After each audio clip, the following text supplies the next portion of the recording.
Today's question is from Joanna, and there are two parts. So I'm going to do the first one first, and then I'll do the second one after. The first part is, I'm looking for quick and easy set design for the change in the eras for Back to the Cross.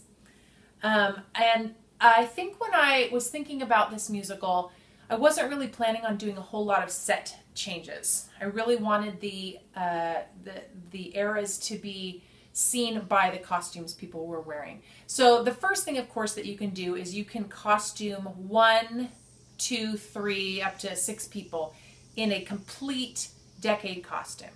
So you could even say your soloist for the 80s. You can put her in a complete 80s costume, and that can show that you're in the 80s.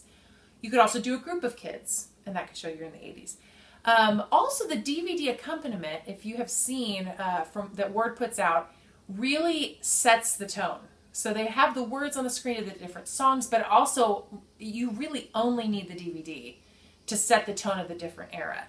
Now, if you don't have DVD capabilities, you could also make a sign that is in the style, a style of lettering of the 80s or of the 1800s, or some kind of picture that you could just put off to the side. But I think the DVD really helps if you don't want to do anything else to your stage. You could also probably just put up one prop or something like that. Now, the second part of her question is, how did you have the choir represent the different eras? I have a total of 200 kids in the choir, so I need to keep it way cheap. So if you don't have to costume the choir in the eras. You absolutely do not have to. If you have 1 kid in it or 3 kids fully dressed in the garb, that's fine. However, I think it's more fun when the choir gets to do everything, because otherwise they get bored and they start talking. So I like to include everybody. So I think you can, where is it? I wrote it down. You can do little things to make the choir get to be in the eras. Now, you don't actually have to purchase them. If you want to put together a list for parents and say, we're going to have some kids in the choir wearing this. You don't even need every kid. If you want to, say if you had cowboy hats, every 6th person could be wearing a cowboy hat.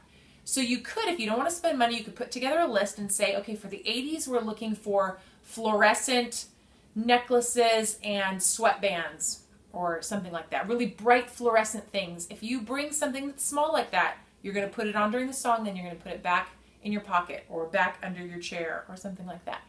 You can also purchase things like that, like small, maybe a fluorescent material that everybody could tie around their head or around their hair, a scrunchie, things like that. It does tend to add up, but if you do it sparingly, maybe just buy for 2 of the decades, and for the other decades, like say the 60s, say everybody's going to bring in their own sunglasses.